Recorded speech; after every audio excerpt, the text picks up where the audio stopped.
Selamlar. Ben Erbil.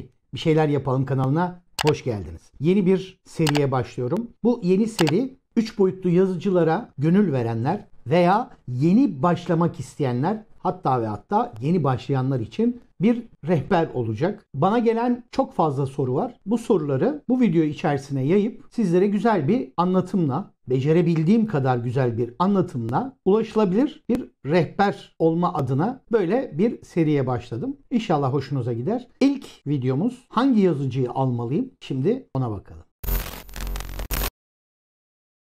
Bana en fazla gelen sorulardan birisi hangi yazıcıyı almalıyım? Şimdi hangi yazıcıyı almalıyım şu şekilde arkadaşlar. İlk olarak ne yapmak istediğinize bağlı. Ben şimdi hani şunu yaparsanız bunu alın, bunu yaparsanız bunu alın gibi söylem yapmak istemiyorum. En azından 3 boyutlu yazıcı teknolojisini bir anlatıp ve 3 boyutlu yazıcıların farklı modelleri var. Bu modelleri anlatıp sizlere, siz kendi kafanızda bak benim işime bu uyuyor, benim işime bu uyuyor diyerek seçimi sizler yapmalısınız. 3 boyutlu yazıcılar çok farklı modelleri var. Ama hepsi aynı temel mantığa dayalı. Nedir bu? Katman katman oluşturma. Şöyle ki arkadaşlar, dijital bir ortamda oluşturulmuş 3 boyutlu bir nesneyi yine dijital bir ortamda dilimleyerek 2 boyuta düşürme ve 2 boyuta düşürerek yazıcınıza G-kod ile, yani yazıcının anlayabileceği bir dilde göndererek bir tablo üzerine katman fiziksel bir 3 boyut oluşturma mantığıdır bu. 3 boyutlu yazıcılar, bu geleneksel bazı malzeme üretimi teknikleri vardır. İşte nedir? CNC, yani çıkartma. CNC bir bloğu farklı uçlarla talaş kaldırarak 3 boyutlu, yani bir malzeme oluşturma tekniğidir. Veya kalıplama enjeksiyon sistemleri vardır. Bir kalıp yardımıyla 3 boyut oluşturma tekniğidir. Bunlar gibi 3 boyutlu yazıcılarda bir ürün oluşturma, malzeme oluşturma tekniğidir. 3 boyutlu yazıcıların bunlara göre avantajları ve dezavantajları nelerdir? Onunla bir başlayalım. Ek ücret ödemeden karmaşık malzemeleri üretebilirsiniz. Yani şu şekilde farklı bir ücret ödemeden her türlü karmaşık, iç içe geçmiş, birbirlerine yaslanmış, hatta aynı anda beraber çalışan malzemeleri tek bir seferde ek bir ücret ödemeden sadece plastikle üretebilirsiniz. Çok düşük maliyetlidir. Yani başlangıç maliyeti çok düşüktür. Sadece işte plastik, enerji ve eğer gerekiyorsa sonradan yapılan işlemler. Her parçayı özelleştirilebilir. Her kişiye özel malzemeler yapılabilir. Sadece bilgisayar ortamda 3 boyutlu parçayı ufak değişikliklerle özelleştirilebilir. Çok hızlı dönüş ve ucuz maliyet prototipleme yapılabilir. Hızlı bir geri dönüş alınır. Mesela bir prototipleme yapıldı. Hemen yerine takıyorsunuz, kontrol ediyorsunuz, bakıyorsunuz. Oldu veya olmadı. Olmadıysa yenisini yapıyorsunuz. Bu nedir? Maliyeti düşük olduğu için düşük maliyetli bir şekilde prototiplemenizi yapmanızı sağlıyor. Ve çok çeşitli farklı malzemelerde kullanmanıza olanak sağlıyor. Dezavantajlarına gelirsek, katman katman oluşturulduğu için mukavemeti düşük oluyor. Kah plastik olsun, kah metal olsun, ne olursa olsun. Plastik olursa bir enjeksiyon presinden çıkan bir plastik kadar güçlü ve mukavemetli değil. Veya bir CNC'den çıkan metal kadar güçlü değil. Yüksek miktarda üretim yapılamaz. Hani diyelim ki seri üretime geçeceksin. 1000 tane, 2000 tane bir malzemeden basmak istiyorsun. Kalıplama sistemiyle yaparsanız, enjeksiyon kalıplama sistemiyle yaparsanız çok daha ucuz maliyete gelir. Mesela 10 tane, 20 tane, evet, 3 boyutlu yazıcıda daha ucuz. Tamam, belki plastiği kullandığım maliyet çok fazla değildir ama zaman. Çünkü bu 3 boyutlu yazıcılar yavaş çalışıyor. Bir kalıplama veya ne bileyim işte enjeksiyonlama gibi çalışmıyor. Yavaş çalışıyor. Ve son olarak da işlem sonrası uygulama yapılması gerekiyor. Yani katman katman olduğu için kesinlikle katmanlardan dolayı bir iz, bir belirti söz konusu oluyor. Bunu temizlemek ve bunu düzeltmek için son katman işlemler yapmanız gerekiyor. Ya zımparalamak gerekiyor, işte macunlamak gerekiyor. Bunları da daha sonraki videolarda değineceğim. Yaklaşık 8-10 tane böyle farklı teknolojisi var bu 3 boyutlu yazıcıların. En çok kullanılan, en çok revaçta olan teknoloji FDM teknolojisi. FDM teknolojisi nedir? Bir malzemeyi eriterek bir tablo üzerine katman katman oluşturma tekniğidir. Yani şu an en fazla kullanılan, evlerimizde bile kullanabildiğimiz bir yazıcı türüdür. Bir kazan içerisinde bulunan sıvı reçineyi UV ışınıyla, UV ışını yardımıyla kürleyip yani sertleşmesini sağlamak, bu şekilde katman katman yine 3 boyutlu fiziksel malzemeyi oluşturmaktır. Bu teknolojide yüksek bir kaynak güç kullanılır. Bu mesela lazer olabilir. Toz halinde bulunan parçacıkların üzerine bu gücü uygulayarak, sertleştirerek katman katman oluşturma teknolojisidir. Şöyle anlatalım. Normal evlerimizde renkli printerlar var ya, onların belli bir mantığında çalışıyor. Nasıl? Onlar kağıt üzerine bir püskürtme yapıyorlar. Bu ise püskürtme yaptıktan sonra üzerinde bulunan bir UV ışını yardımı ile püskürttüğü yeri sertleştiriyor. Tekrar püskürtüyor. Bu şekilde katman katman katman katman oluşturuyor. MJ'lere çok benziyor.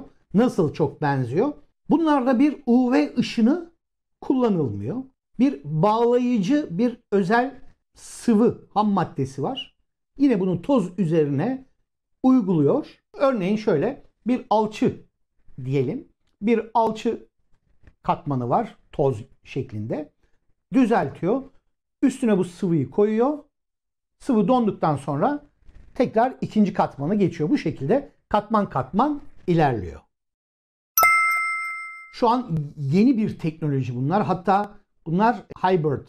Yani hem CNC hem 3 boyutlu yazıcı böyle birbirlerine geçmiş şekilde. Nasıl bir şey? Bunda da yine güçlü bir lazer kullanılıyor. Lazerin ucuna bazı malzemeler yani metal malzemeler püskürtülüyor. Ve lazerin sıcaklığıyla o malzemeler orada eriyip kalıyor. Sertleşiyor. Bu şekilde katman katman oluşturuyor.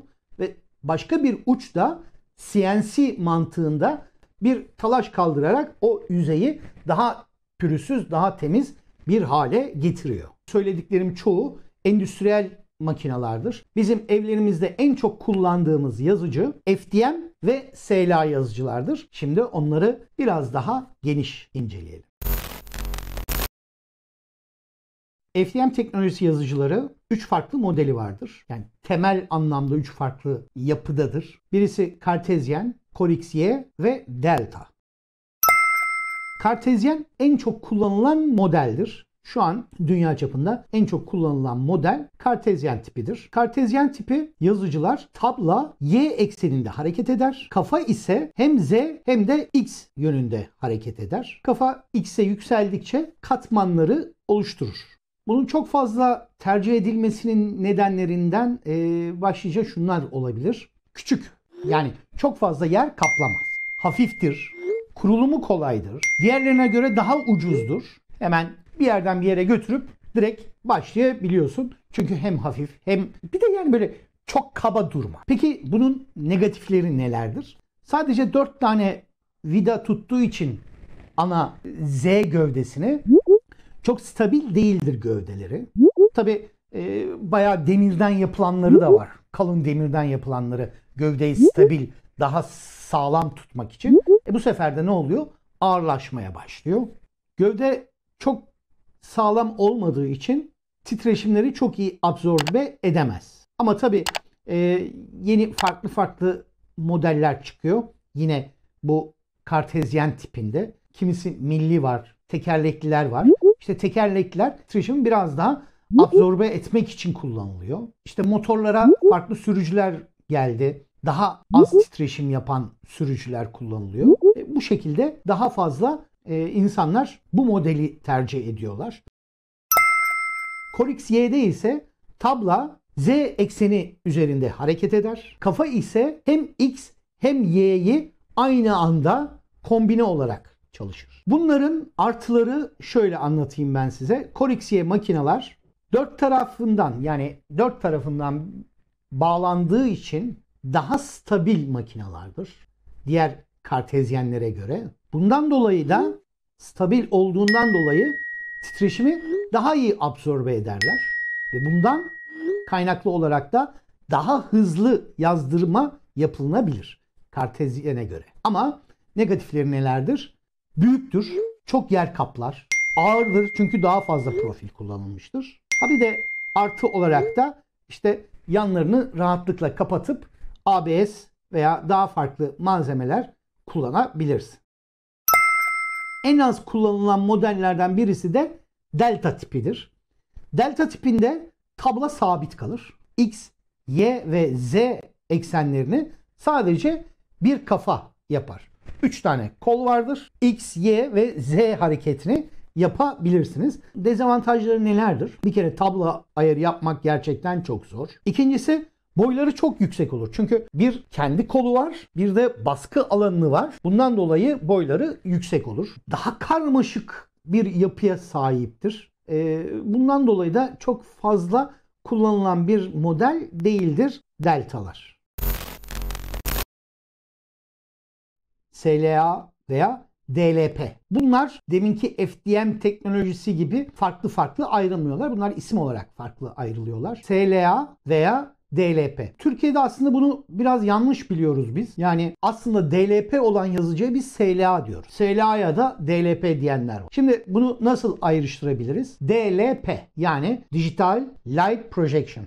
Dijital bir ışık kaynağını projekte ediyor, yansıtıyor. Öyle diyelim. Diyelim ki bir LCD ekran, en altta bir LCD ekran var. Bir konteyner veya bir küvet içerisinde reçine var. Bu ekran UV ışınlarıyla yansıtarak tankın içindeki reçineyi sertleştiriyor. Sertleştirerek katman yükseliyor. SLA'da ise yine aynı şekilde bir hazne veya bir konteynerin içerisinde yine reçine, daha doğrusu fotopolimer. Evet, reçine fotopolimer diye hatırlıyorum.